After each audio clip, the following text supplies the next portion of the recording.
روزی روزگاری کت خدا آب قنات فینیتو رو قلمبا کردندی و اهالی جلوی بیت کت خدا جمع شده بودندی و شعار میدادندی کت خدا ای مردی که آب تو قنات نیست دیگه. کت خدا ای مردی که آب تو قنات نیست دیگه. کت خدا آقا نگران نباش، اهالی برای استقبال از من آمدندی و تجمعشان کت خدا پسندانه می باشندی.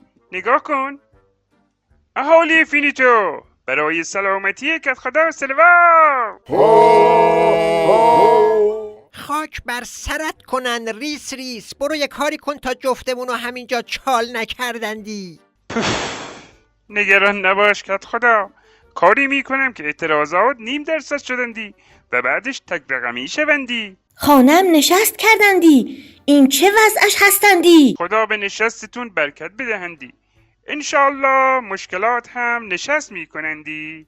عجب شوتی هستی تو بابا، همچی میزنیم اینجا آب لمبوت میکنیم که برق از سفازت بپره. عوضش خداوند به برقتان برکت دهندی، انشالله به زودی از برق آب میگیریمندی.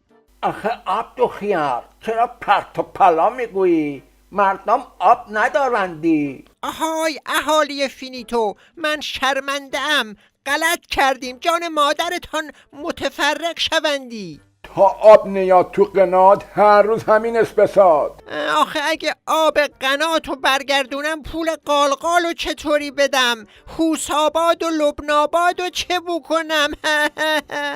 کت خدا گونه بابات با ریس بی ثبات میکنیم تو قنات. کت خدا گونه